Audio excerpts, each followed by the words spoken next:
Hello, everybody. Welcome back. Oh my gosh, it's been so long. I missed you guys so bad. It's crazy. This is episode 25 of Are You Sick of Me Yet podcast. I'm your dashing host, Simon Caspon. And if you're listening, nothing's changed. But if you're watching, you're probably wondering, what's going on right now? I changed the setup a little bit. I used to record over here, and you could see both chairs. But I don't really have a co-host, and I don't really plan on having anybody else on the pod anytime soon. So I thought I would change it up and record head on. Because it's kind of weird looking over at you guys instead of just sitting and staring right at you. So, yeah, I'm going to see how I feel about this for a little bit. If I like it, and if you guys like it, and then go from there. But, yeah, it's been about 2 weeks since I recorded. 2 weeks since I posted. I was at my grandma's cottage last week. Had a little bit of vacay. It was pretty fun.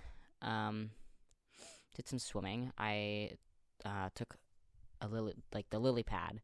You know, like the weird little floating foam pads. Whoever came up with that, gotta be a billionaire. How do you just think, like, what if we just put, like, foam out on water for kids to play on? And then boom. Like, oh my god, they're so fun. Anyways, so got on a boat, took it out to the middle of the lake. Why did my voice just do that? Because the water's like super shallow, and I really want to do a gainer. I constantly see people doing gainers. I'm like, I want to do a gainer. Don't trust myself to do it off a dock. I would 100% knock out all my teeth, and also the water. I would bonk my head, be paralyzed. So I took it out to the middle of the lake. It is so hard to do a gainer, period. But doing one on a lily pad where it's moving around like such, it's so hard. Let's just say I didn't do a gainer. But yeah, that was fun.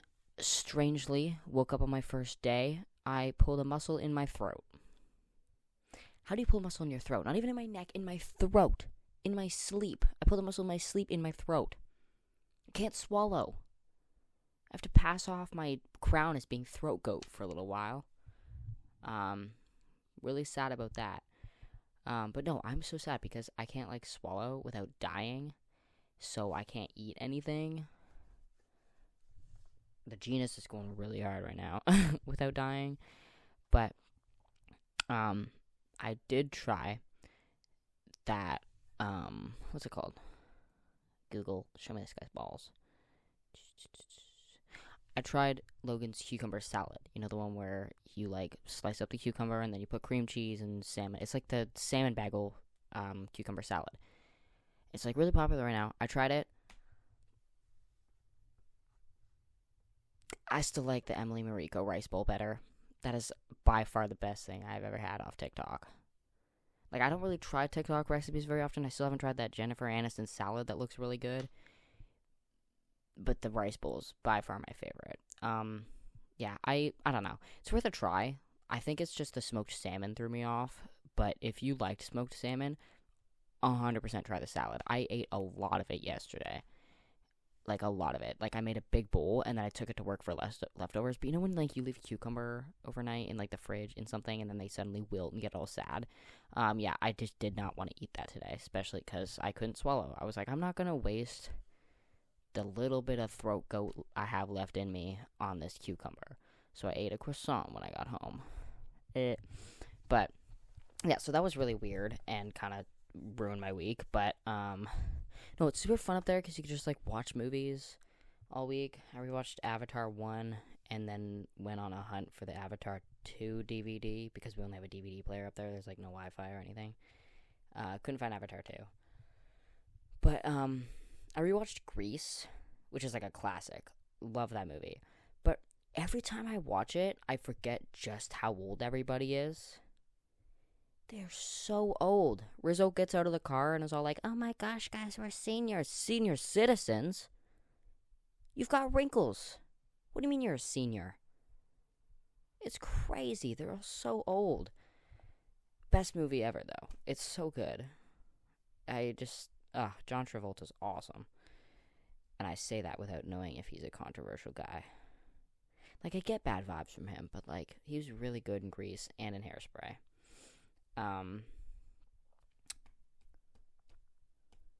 What else did I want to talk about? Oh, yeah. Last episode, I talked about the New Mutants movie and how it made no sense and was stupid. I still think it's stupid, but I think I just, like, was having a stroke because it 100% makes sense. It ties in completely. All those mutants, like, they are mutants in the comics. Like, I don't know why I didn't realize that. I went to the store to buy the comic store to buy New Uncanny X-Men. They didn't have it. Or they didn't have the A cover. They had B cover and C cover, one of which was one of the characters from New Mutants, which I kind of clocked. I was like, oh, it makes sense now. And then I rewatched X-Men, and there was Roberto, and I was like, oh, he's new X-Men. Oh. So I was just, like, being stupid. But now I'm like, yeah, no, those are all actual X-Men characters. But the writing was so bad that it didn't feel like an X-Men movie. Yeah, I have a lot to talk about kind of today, so I'm just going to dive right in. What is Demure? I can't even pronounce it. Like, what is that? I don't like it. Just for starters, I don't like it. I'm up in my cottage for 1 week, and now there's a new trend, and everybody's eating it up. I first saw it when I was going to the bathroom, and I opened up Instagram, and Planned Parenthood pops up because I follow them.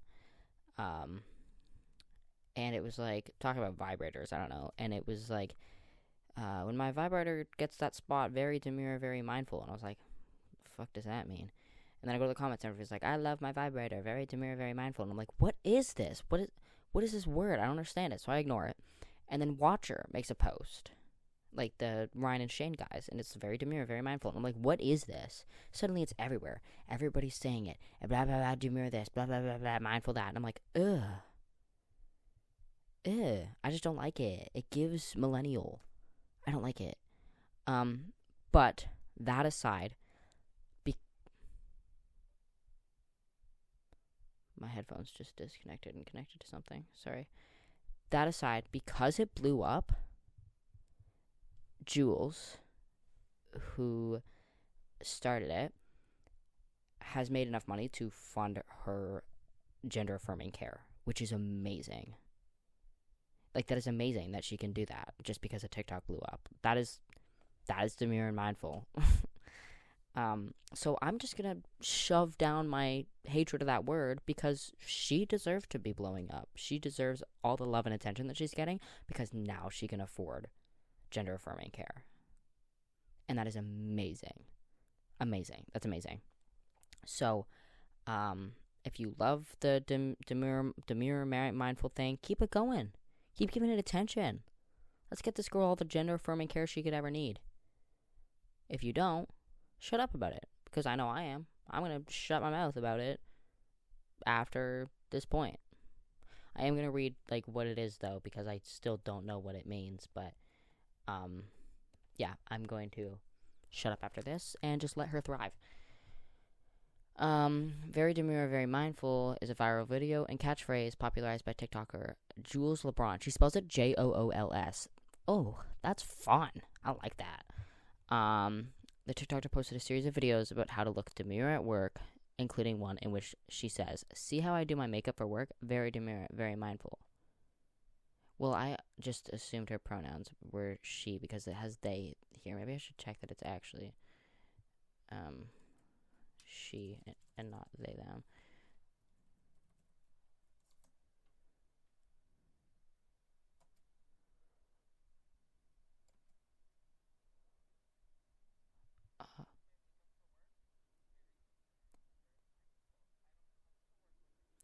Okay, I don't see.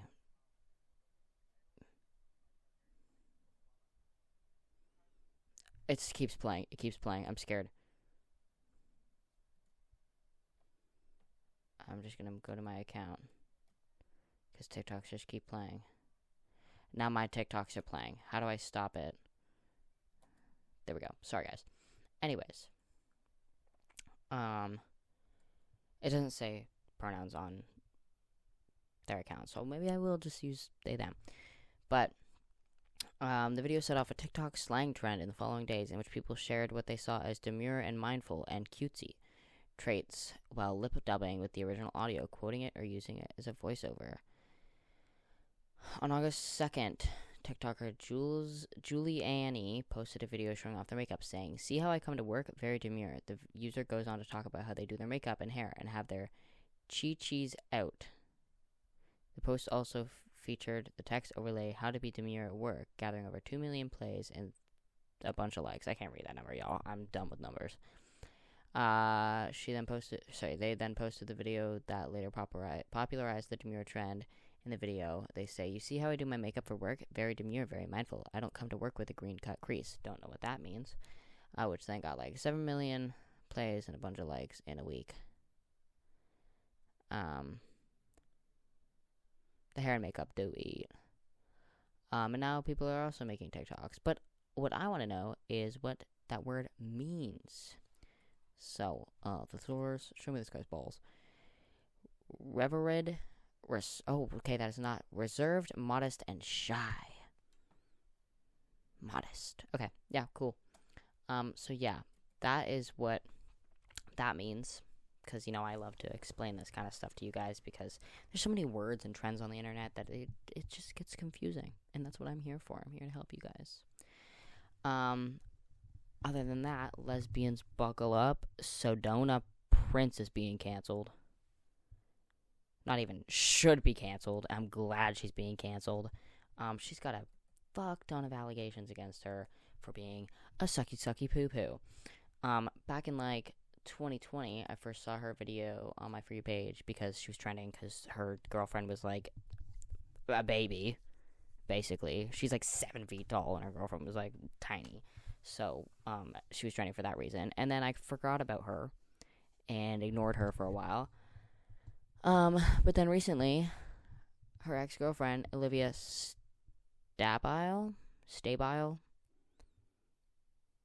I'm just gonna call her Olivia. Detailed alleged abuse in her TikTok series. This week, TikTok... I gotta fix my posture. Sorry, BRB. I'm sitting back in my chair. This week, TikTok personality Olivia posted a 10-part series explaining how what should have been a sweet birthday trip led to a catastrophic end of her relationship with basketball player Sedona Prince, who plays for Texas Christian University. You want to know what tarnished what we had? Let's get into it. It's time. TCU basketball player and TikTok star Sedona Prince first gained notoriety for exposing the disparity between the weight room at the women's NCAA tournament site versus the men's. Now her exes are coming forward to expose her abusive behavior. In the first part of her series on TikTok account Livy.lou, Olivia said she was nervous before their earlier flight because Prince is not good in the morning. She's always very angry. Everything was fine, she said, until they got on the plane. After ordering some beers, she accidentally spilled some on Prince's leg, causing Prince to get up and move to the opposite end of the aisle. Olivia was left alone in tears during the trip, which she claims she planned and paid for. Olivia recovered that in Mexico, on their way to the hotel, the couple's shuttle got in an accident. If that wasn't a sign enough itself from the Mayan gods, I don't know what it was. The first few days were fine, according to Olivia, until Prince became upset because she had no control over the plans. Olivia promised that they could do whatever Prince wanted since it was Prince's birthday. Prince wanted to rent an ATV. After nightfall, Prince said she wanted to explore, so the couple left their phones in the hotel room to stay present in the moment. Olivia said they rode the ATV past the hotel, the shops, and all the other signs of civilization. As they raced towards the jungle, Olivia said she started begging Prince to turn around, because it was at night, there was jaguars and stuff. We're now past the arch, it's pitch black, and it's the scariest thing I've ever experienced, Olivia said on the TikTok. I'm begging her, screaming, please stop the ATV. She stops it as hard as she can, shoves me to the ground, looks me dead in the eyes, and takes off. Olivia said she didn't know what else to do but start running for her life. Eventually, Prince returned, and they asked a group of men passing by to tow them back to their hotel. As they're being towed back, Prince allegedly started swerving the ATV, blaming Olivia for the situation, and blaming they were broken up. Olivia claims she blacked out, flew off the ATV, and bruised half her body. When she awoke, Prince was standing over her, waving away help, insisting they were fine. Olivia said the couple had to walk back through the jungle in the dark while Prince skipped back and forth singing about being single. And they also had to, push the ATV just, away because it was broken, so they just, hit it away. After the previous night, Olivia said she wanted to reconcile...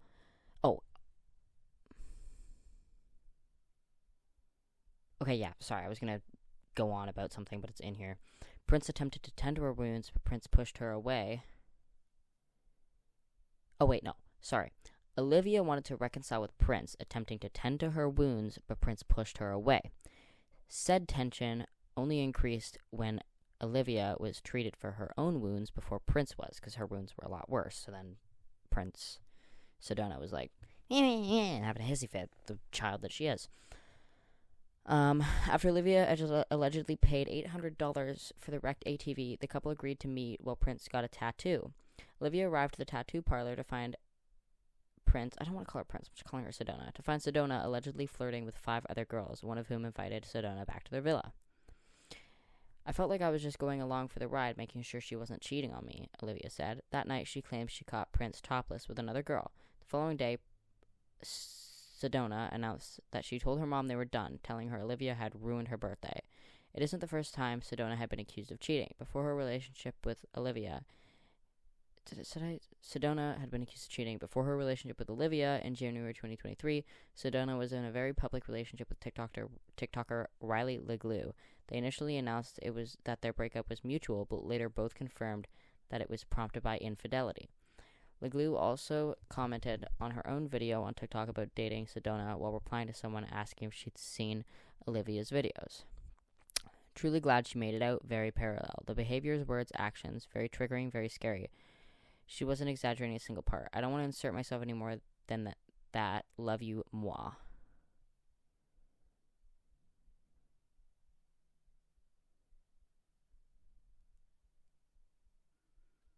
According to Olivia, Sedona threatened legal action if she took her story to social media.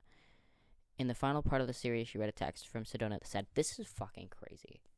This text message is insane. Have an amazing life, Olivia. Truly hope you find your soulmate. If you do want to post about our breakup, I will sue you and your family, my baby, until you can no longer put food on y'all's table." Are you serious right now? Like, she's saying it like casual. Like, oh my god, I love you. Also, I'm going to sue you. I'm going to sue you until you starve to death. Love you, XOXO. Are you crazy? Well, like, yeah, obviously, but oh my god. On August 15th, Sedona posted a statement on her Instagram story. "I am deeply saddened, disappointed, and heartbroken in what has transpired in the past couple of days." Sedona wrote, "The amount of hate, bullying, and death threats that my family, friends, and I have been receiving is dangerous, irresponsible, and disturbing. There is so much more judgment and scrutinization by many from afar, with false narratives and inaccurate information. As I continue to take some time off and continue to focus on my well-being, health, and commitment, I sincerely want nothing but the best for everyone."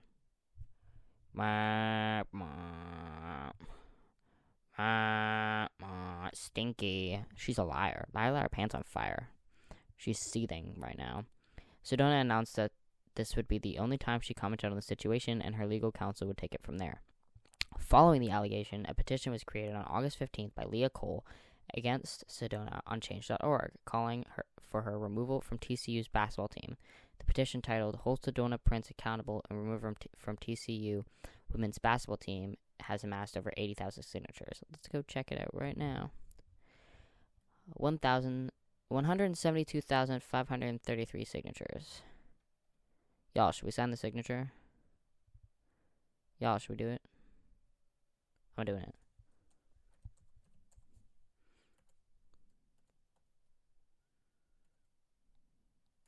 Boom. Bye-bye, Sedona. See you later. Coolio. So, there's more. There's more to the story, guys. I just had to scroll. As an individual who has personally experienced the deep pain caused by abuse, it breaks my heart to see a known domestic abuser maintain a place of respect within our society, essentially being shielded by a reputable university. We firmly believe that allegations of such grave misconduct should be taken seriously and addressed urgently. Olivia's experience with Sedona prompted other similar stories. Faithlyn Gianna released her own 3-part series detailing her experience with Sedona. Gianna described on TikTok a party she attended with Sedona, where Sedona allegedly drank heavily and professed her love for Gianna in the middle of the party. This was only their second interaction in person. Gianna claimed Sedona later got aggressive, while Gianna tried to babysit her while she was drunk. I'm scared, Gianna said. She told Sedona, I don't know you. I don't know if you're going to put your hands on me again and hurt me in my apartment. In the third part of her series, Gianna said she'd been in contact with Olivia and she was glad she could validate her experience. And then that's everything. So, yeah, that is crazy. And I am hoping that she ends up kicked off of the team. Because it's so right that she's, like, just being... She's in such, like, limelight. Is that what it's called? Limelight? But is a horrible person. Yeah, so she was really irrelevant, and I completely forgot about her until now, but these are crazy. These are crazy, and she's crazy. But on the topic of domestic abuse, I probably should have given a trigger warning for that. Trigger warning for a lot of domestic abuse talk in this episode. I saw It Ends With Us. And for starters, that movie should have been called Split Ends With Us because her hair was crazy. Oh my lord. It was everywhere. Her strands of hair were acting like her scalp had cooties or something because it was everywhere. I thought people on TikTok were exaggerating. No, it was so bad. I couldn't focus on anything. There'd be like an emotional scene that you're supposed to be really connected to, and all I could focus was her hair. It was crazy. But besides the hair, I really, really hate to say this, but it was a good movie. I am probably the #1 Colleen Hoover hater out there. This movie was good. It was a good movie. And I am so ashamed to be saying that. It was so much better than the books. So much better. I have a... Hold on. There's controversy behind the movie. There's controversy behind the book because the book fucking sucks. But there's controversy behind the movie, not because it sucks, but because the actors suck. So I will talk about that. But first, I will kind of explain what the book is, because if you haven't read it, I will tell you about it. It's a movie about, it's a book about, like, domestic violence and surviving domestic violence and overcoming domestic violence. But it's also a book that, like, it romanticizes domestic violence, basically. And it's terrible. It's terrible. I'm going to read the book now. I never read the book. I, like, had no interest in reading the book. But I watched video essays from Nikki Carrion. I think that's how you pronounce her name. And she has been in a abusive relationship. She experienced domestic violence. So I thought, like, she was a good person to take information from. And then I also watched Casey Ayonso, I believe is how you spell her name. Both talk about the book, and they both disliked it. I'm gonna read the book now, but I have to borrow it from somewhere because at work there is an 8-month hold on the paper copy. That's enough time for me to have a baby. Obviously, I will not be having a baby. Am I the only one that does that? I compare time to babies. Like, if somebody's like, oh, in 9 months, I'm like, oh, you can have a baby. You can have a baby in that time. It's stupid. I don't know why I do that. Anyways. And then the online version is 7 months. Like, crazy. So I'm going to read it. I'm going to find a way to read it eventually so that I can compare the book and movie better. But from what I've seen, the book sucks. And this article kind of explains why it sucks. While fiction has evolved tremendously over time, with genres such as fantasy and romance making extensive use of it, people are drawn to true stories associated with real people. Certainly, there have been a significant number of movies based on true stories, but they're rarely controversial unless they deal with sensitive issues such as racism. It Ends With Us, an upcoming romance drama film based on Colleen Hoover's best-selling novel, has recently sparked controversy.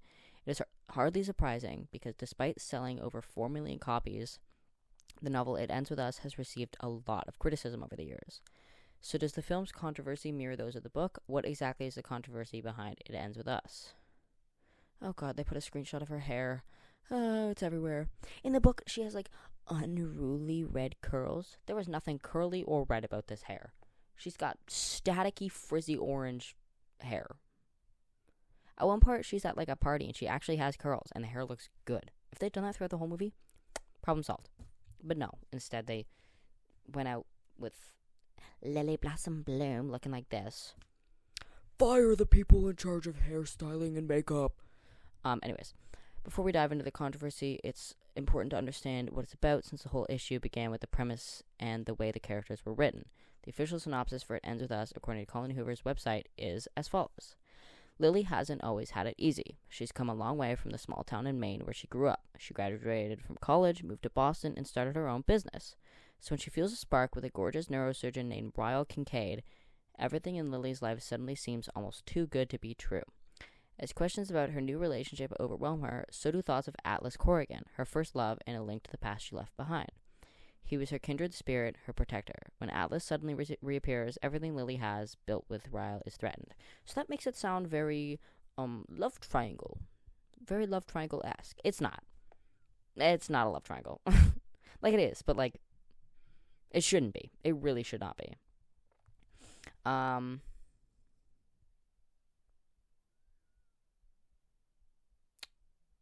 Despite her intense feelings for Ryle, she can't seem to forget about Atlas. On the other hand, Ryle is abusive to Lily due to his jealousy, but she persists in sticking with him, resulting in a toxic relationship between these three. I don't like the way it words that. She persists with sticking with them. She didn't really have a choice. Like, she did, but, like, we'll get to that. So people who read the book claimed it was full of domestic violence and criticized Hoover for romanticizing abuse rather than sending a clear message. When the book was initially published in 2016, it received a lot of criticism, but fans of Hoover, who appreciated her genuine writing, have defended it well through the years. However, when the novel was adapted to the screen, it sparked discussion on social media, with many moviegoers condemning the representation of domestic violence against women or people in love in general. As a result, the film, which was supposed to be released in February 2024, was delayed and pushed back to August 9th, 2024. With the official trailer implying the film had been altered, criticism had swept all over social media, ultimately becoming controversial. In other words, sorry, oh my god, I need water. In other words, the current debate surrounding the film stems from the fact that It Ends With Us isn't supposed to be a love story, but rather one that encourages people to stay away from abusive partners. This article isn't written very well. It's kind of hard to stay away from an abusive relationship because it doesn't appear to be abusive before you get into it. I'd say it's more so supposed to uplift and encourage domestic abuse survivors and not get people to stay.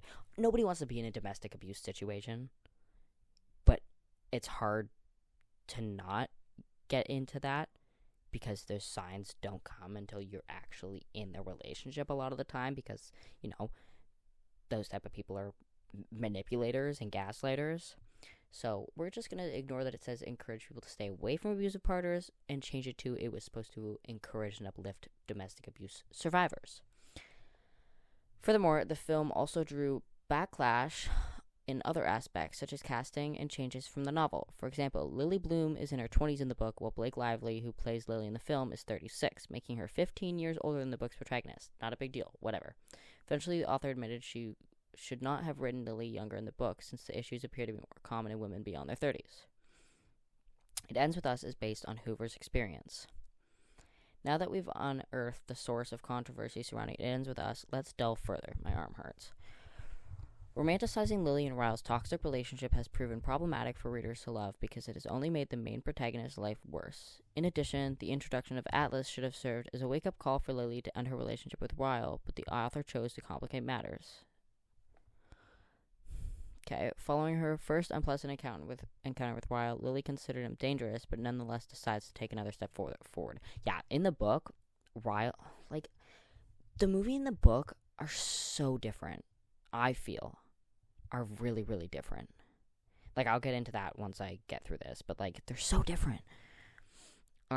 As if that wasn't enough, even after her divorce from Ryle, she lets him stay in their daughter's life. These minor plot lines have sparked controversy in both the book and the film.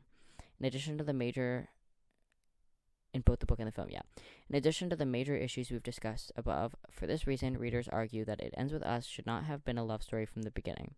Ultimately, Colleen Hoover acknowledged that her mother's experience inspired the novel, thus she had to include certain aspects despite being controversial.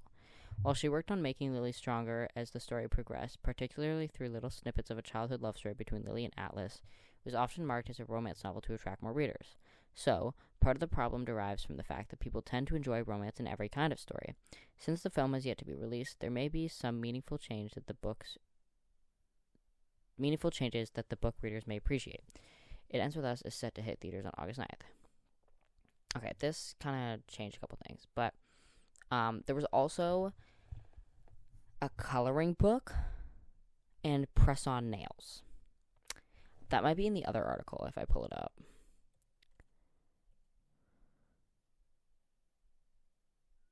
Let me just double check.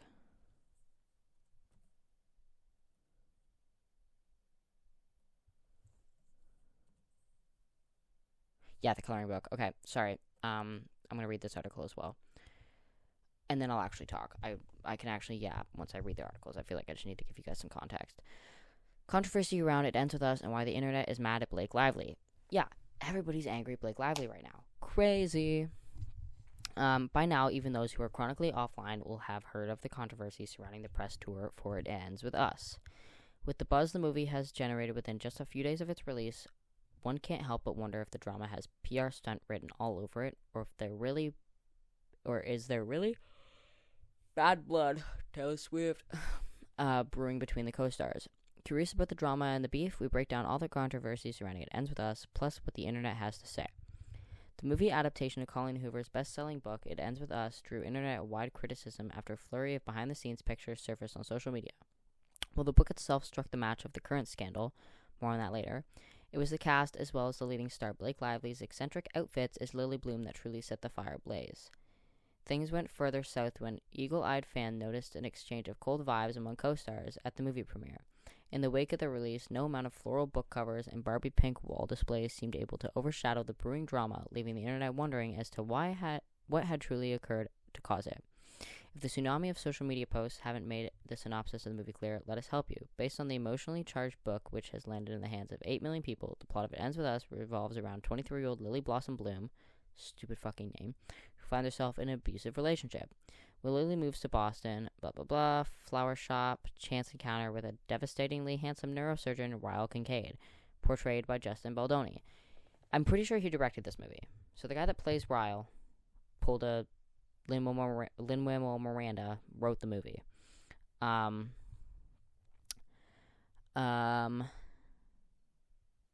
that just gives us another.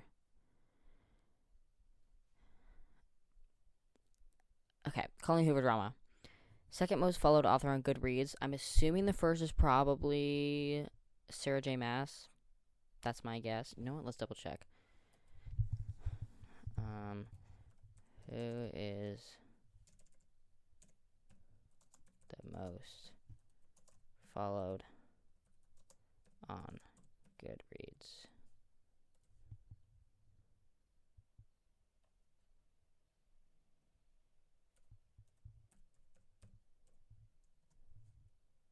Stephen King. Boo. I think. Yeah, Stephen King. Ugh, that's a horrible lineup. Stephen King and Colleen Hoover. She received her own fair share of heavy backlash. I went so long without yawning. When she decided to launch an It Ends With Us inspired coloring book. For context, the original book and the movie feature graphic details, and the story does not fall under the genre of rom-com, even if it's marketed as one. When the readers pointed this out, Hoover retracted the decision and issued a public apology. But the It Ends With Us movie controversy did not end there. This is like a tweet. Atria Books will not move forward with the publication of the official It Ends With Us coloring book. We developed this book to be uplifting and empowering, mirroring Lily Bloom's story. We appreciate the feedback and discourse and have the greatest respect for Colleen Hoover's fans. Thank you for your honest conversation and passion for the world Colleen has created in her books and the characters within it. It Ends With Us has been the subject of scrutiny thanks in part to the misogynistic tropes and hollow girl power message that Colleen Hoover and the book in particular have been accused of fostering. For one thing, readers find it concerning that Lily lets her abuser co-parent her child and that no judicial action, I think I said that right, is taken against Raoul for his heinous acts of violence. However, in a recent interview, director Justin Baldoni, called out critics who said that It Ends With Us justified domestic abuse. Another It Ends With Us movie controversy gained traction when Blake Lively was seen bundled up in floral outfits while parading through shooting locations in New Jersey. However, the drama took a serious turn in the New York premiere when fans noticed that the director and lead actor Jason Baldoni and the rest of the cast maintained a suspicious distance from each other, with no interview or pictures of them all taken together. What further fueled the internet frenzy was the fact that none of Baldoni's co-stars appeared to follow him on Instagram. Coincidence? The internet doesn't think so. The rumors of there being a feud further gained traction when Baldoni agreed that there's been friction on set in an interview with LUK. The star said, "There's always friction that happens when you make a movie like this. It obviously does not help that Baldoni hired Johnny Depp's crisis PR manager in the days following one of the more controversial premieres." But why is the internet mad at Blake Lively? The Gossip Girl star has been getting bad press for promoting her hair care line and talking about her on-theme floral outfits at press tours in the movie. Lively's seemingly callous attitude towards the heavy themes of the movie left a bad taste in fans' mouth. Amidst the backlash, the actress later took to her Instagram story to share helpline numbers for victims in need of support.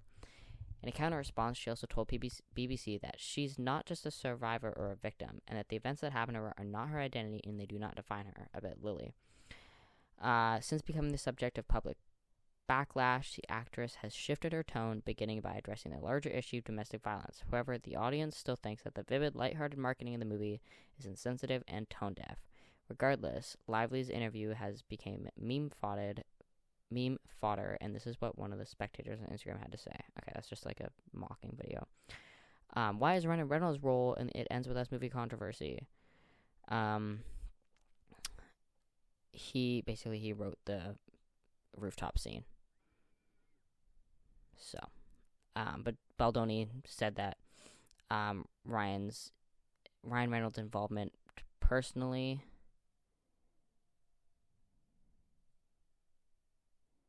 and he praised Reynolds, calling him generous and a creative genius.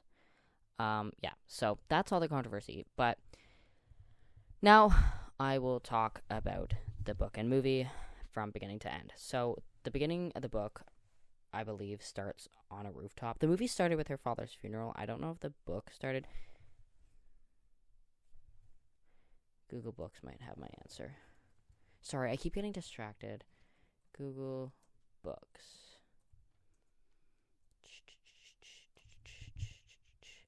It Ends With Us.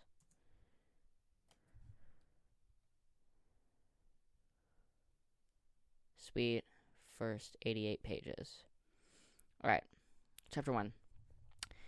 As I sit here with one foot on either side of the ledge, looking down from 12 stories above the streets of Boston, I can't help but think about trigger warning suicide. Not my own. I like my life enough to want to see it through. I'm more focused on other people and how they ultimately come to the decision to just end their own lives. Do they ever regret it? In the moment after letting go and the second before they make impact, there has to be a little bit of remorse in that brief free fall. Do they look at the ground as it's rushing towards them and think, well, crap, this was a bad idea. What the fuck? Somehow, I think not. I think about death a lot, particularly today, considering I just 12 hours earlier gave one of the most epic eulogies the people of Plethora, Maine had ever witnessed. Okay, maybe it wasn't the most epic. Why is she... It very well could be considered the most disastrous. I guess that would depend on whether you were asking my mother or me. My mother, who probably won't speak to me for a solid year after today. Don't get me wrong, the eulogy I delivered wasn't profound enough to make history, just like the one Brooke Shields delivered at Michael Jackson's funeral, or the one delivered by Steve Jobs' sister, or Pat Tillman's brother, but it was epic in its own way. I was nervous at first. It was the funeral of the prodigious Andrew Bloom, after all, adorned mayor of my hometown, Plethora, Maine, owner of the most successful real estate agency within city limits, husband. Okay, get to it. Lily Bloom, strange girl with the erratic red hair. Okay, so they don't call it curls. Her hair is definitely erratic. Once fell in love with a homeless guy, brought great shame upon her entire family. That would be me. I'm Lily Bloom. Andrew is my father. As soon as I finished delivering his eulogy today, I caught a flight straight back to Boston and hijacked the first roof I could find. Again, not because I'm suicidal. I have no plan to scale off this roof. I just really need fresh air and silence, and damn it if I can't get that from my third-floor apartment, with absolutely no rooftop access and a roommate who likes to hear herself sing. I didn't account for how cold it would be up here, though. It's not unbearable, but it's not comfortable either. At least I could see the stars. Dead fathers and exasperating roommates and questionable eulogies don't feel so awful when the night sky is clear enough to literally feel the grandeur of the universe. I love it when the sky makes me feel insignificant. I like tonight. Well, let me rephrase this so it's more appropriately reflects my feelings in past tense. I liked tonight. But unfortunately for me, the door was just shoved open so hard I expected the stairwell to spit a human out onto the roof. The door slams shut against the footsteps moves. The door slams shut again and footsteps move quickly across the deck. I don't even bother looking up. Whoever it is more than likely won't even notice me back here, straddling the ledge on the left of the roof. To the left of the roof. Am I just bad at reading, or is this her writing? I might just be bad at reading.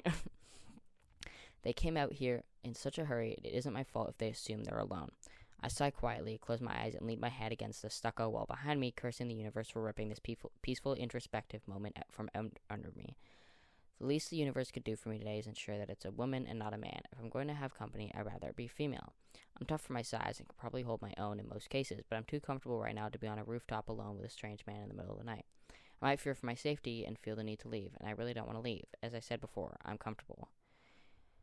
Finally allow my eyes to make the journey to the silhouette, blah, blah, blah. As luck would have it, he's definitely male. Leaning on the railing, I could tell he's tall. Broad shoulders create a strong contrast.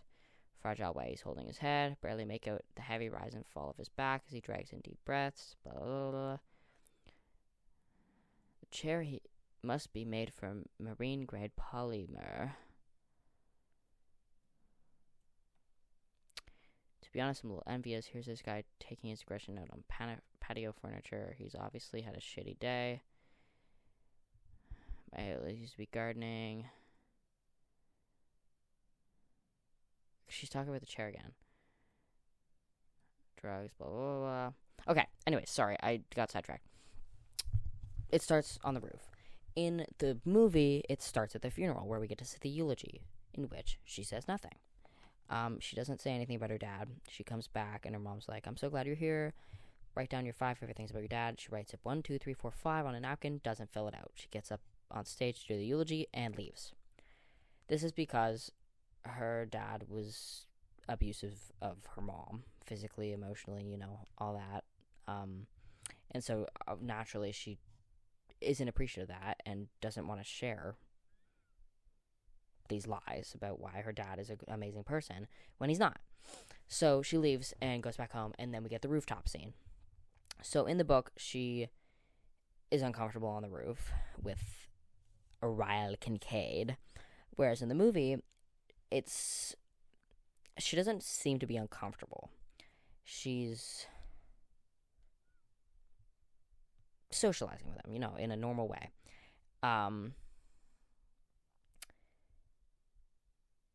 And then they, talk about naked truths, where they're just, telling each other the truth about stuff. And this is when she goes into detail about how she lost her virginity to a homeless guy. And he talks about today at work, he saw a kid die because another kid shot him in the head. And then he's like, naked truth, I want to make out with you. And in the book, she's like, whoa, no, I'm okay. And in the movie, she's like that too. She's like, I'm not that kind of girl. And I think it goes, I'm not that kind of girl. He says, what kind of girl are you? She says, I don't know. I'm an unreliable narrator. I don't remember if that's exactly how it goes, but keep that in mind. I liked that part. The unreliable narrator. Put a pin in that. So eventually they do make out, and in the book she's uncomfortable. She doesn't want to be making out with this guy. And then they stop thankfully, and he takes a picture of her. Weird. That doesn't happen in the movie. They make out. She's into it, as far as I could tell. And then they stop because he gets a call. He's like, later, I'll probably never see you again. Blah, blah, blah. She opens up her flower shop. A lot of it's the same, but a lot of it is also not the same.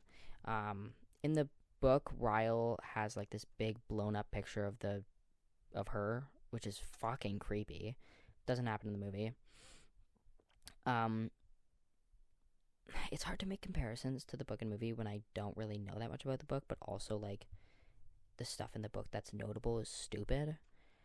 Ryle is like, the way he's written in the book makes him seem like the biggest doofus on the planet. Like, there's no way that's a neurosurgeon. He just like is an idiot. He's an idiot and he's stupid. But in the movie, he's smart. Like, he's a smart guy. And you, like, don't really get these abusive vibes from him like you do in the book. Eventually we get to the part where, he hits her in the eye, which, in the book, he puts his hand in the oven to pull out food without a oven mitt, burns his hand, and pulls his hand back. And it seems like he just accidentally hit Lily in the eye when taking the food out, and then lands on glass. And he's like, I'm sorry. And I was confused, because in the book, he hits her in the face and is like, fuck you, Lily, like, my hand is my life, I have a surgery to, like, losing his mind. So I was like, that's weird. I thought it was a lot worse in the book. Whatever. Like, that was, like, the first time I really noticed the difference, because that's the only thing I really remembered from the book. So I was like, okay, strange. Also, they cut out, like, the whole, like, Ellen and Finding Nemo thing. Thank God. They watch, like, in flashback scenes where, Atlas and Lily are younger, they watch Ellen, and, like, you see a little flash of her writing notes to Ellen, which is what she does in the book. She, like, copes by writing letters to Ellen DeGeneres. I'm assuming they probably cut all that out because Ellen's, like, a terrible person, and that all happened before she was confirmed to be a terrible person. But then, like, also they cut out Nemo. But fun little details that I noticed was in the book, or in the movie, at Atlas's restaurant, there's a Just Keep Swimming Dory on the wall. So that's like a little Easter egg. And then later on, in Lily's daughter's nursery, there's a little Nemo plushie. So I thought that was an interesting little Easter egg. But,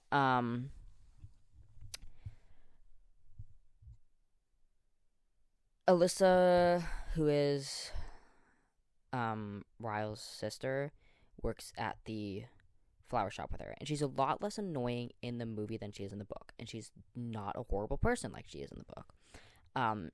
In the book, like, she excuses Ryle's actions a lot and doesn't really pay attention to it, whereas in the movie, like, we don't really get to see that until at the end when they're talking, and she's like, hey, like, as his sister, I want you to forgive him, but as your best friend, I won't speak to you if you forgive him. Which, like, happened in the book, but that's, like, the only normal thing she's said in the whole book, whereas in the movie, she has plenty normal conversations. I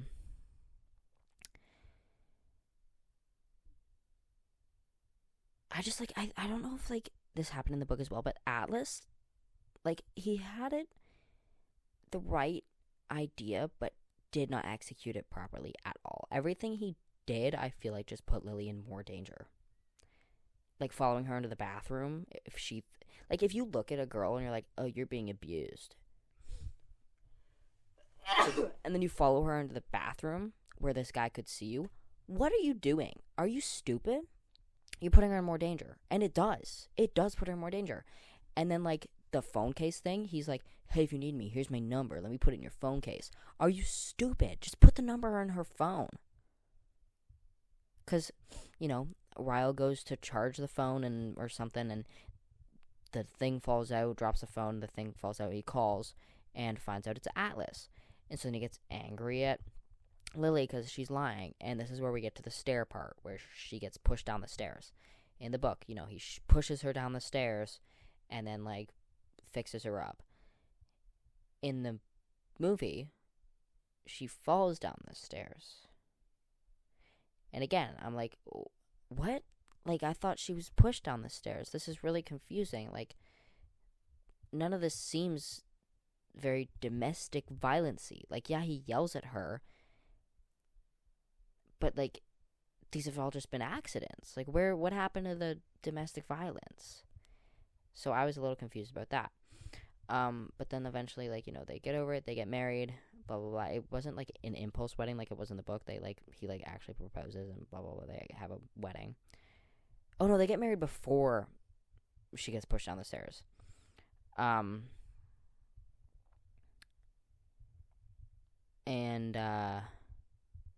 Really creepy part, this part definitely weirded me out, was when he was, like, checking on her, because he didn't take her to the hospital. He just, like, stitched it up himself, which, like, obviously he can do because he's a doctor, but also he's doing that because he pushed her down the stairs. But he's like, okay, like, who are you? How old are you? Where are you? Are you gonna talk to Atlas again? This isn't gonna happen again. Like, the usual, are you okay questions, and then being like, you can't do that again. That kind of freaked me out. And then eventually, I'm, like, trying to remember what happens in between. It's just, like, filler and whatnot. She's like, it's alright, like, he's my husband, I love him, blah, blah, blah, blah. And then eventually finds out, she has, like, a heart tattoo, because her and Atlas have, like, this heart thing in the movie that they didn't really have in the book. Or, like, they do, but, like, it's different. I don't know, it's different. The restaurants have different names, blah, blah, blah, blah. And so he always asked her, like, what the heart tattoo meant. She was like, oh, nothing, like, a stupid tattoo you get as a teen. And then Boston Magazine comes out, their 6th best business, Lily's Blossom, whatever, flower shop. And then Atlas's restaurant, Roots, is number 1. And this is another example of him putting her in more danger. And he's stupid. He wrote it out, oh, I named it after Roots because, when I was younger, I carved a heart out of a root of a tree for a girl. And the girl is obviously Lily. But, like, why would you do... And then the interviewer was like, have you seen this girl recently? He's like, yeah. So that's just putting her in more danger, because as soon as Raoul reads that, he loses his fucking mind. And then tries to R-A-P-E her. And, like, in the book, it's a lot more graphic. Like, he bites the tattoo in the movie and the book, which you don't really see in the movie. I kind of forgot that he bit her, because in the movie it just looks like he's, like, heavily kissing her without her consent, and she's just crying, which, like, obviously you would cry in this situation. But then, like, when she tries to push him away in the book, he headbutts her, splits her head open, and knocks her out, whereas in the movie, she's able to get him off and drives away, which I'm much happier they did that, because that, like, I think that the other part would have been a lot more triggering, because a lot of people were triggered by this movie because there was no trigger warning, helpline, or anything at the beginning or end, like a lot of movies or shows that have this kind of content have. And so she gets away, and this is when she finds out she's pregnant with his abuser. And this is a problem that Colleen Hoover always has. Somebody's always fucking pregnant. And they never abort it. They never abort it.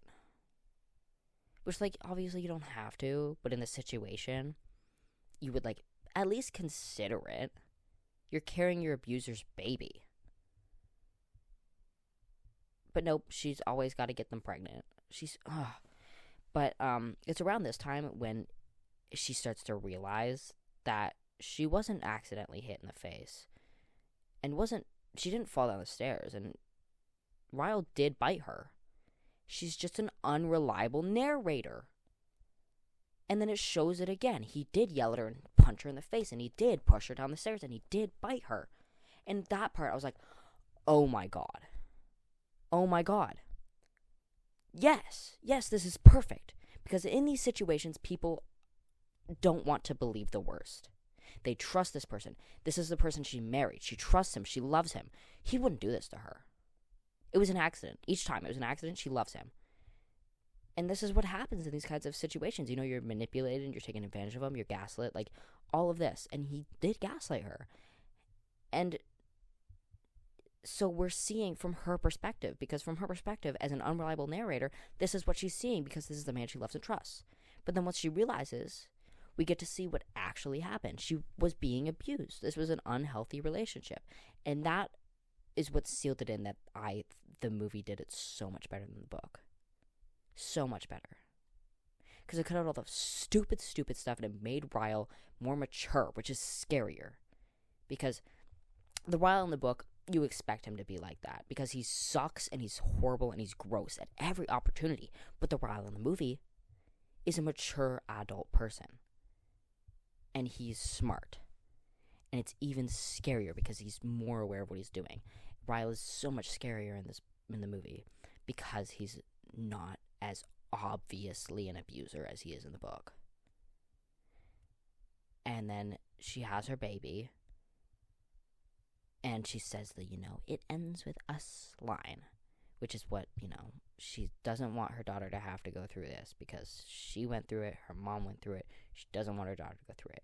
She says this to Ryle. She's like, I want a divorce. What would you do if your daughter came to you and said, Daddy, a man held me down and bit me. Daddy, a man hurt me. And he's like, I would want her to get away, which is what happens in the book and the movie. That's when the divorce happens. I think the movie would have been so much better if they just ended it there. Because that gives it the uplifting, powerful, perspective. If you have endured this kind of abuse, seeing this, you're like, yeah, yup. I yes, it ends with them. But then they had to fucking include the epilogue from the book in which she continues to raise the baby in the movie without Atlas, at least. She doesn't, Ryle. Without Ryle. She raises the baby without Ryle in the movie. And she says so to Atlas. It's just the two of us. But then she comes along across Atlas, and she's all like, oh, and then they kiss. And that's when it turns into a fucking romance. Because you had to keep it going, and they had to have that final kiss to end the movie. You didn't need that. Just end it with, it ends with us. That's what gives it the uplifting bit, because she doesn't need a man to help her raise her baby. She's strong without a man. She's stronger now with her daughter because she's gonna teach her daughter and grow with her daughter. But you gotta end the book with her being like, oh, I need you in my life, Atlas. Ugh. That's what ruined it. But other than that,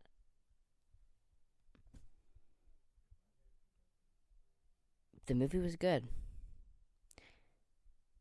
The movie was good. And as much as you hate Colleen Hoover and hate It Ends With Us, I think the movie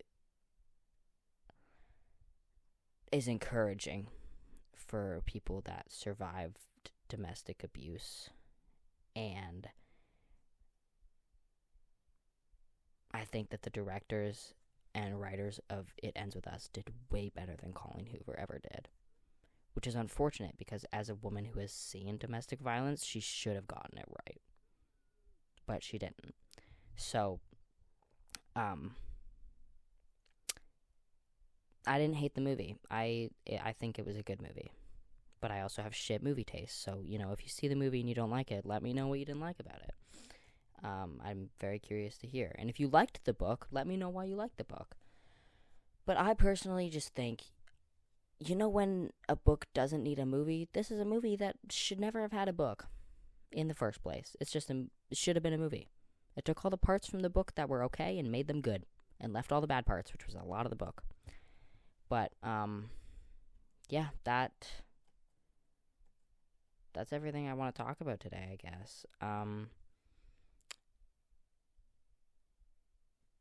Yeah, that's everything from me.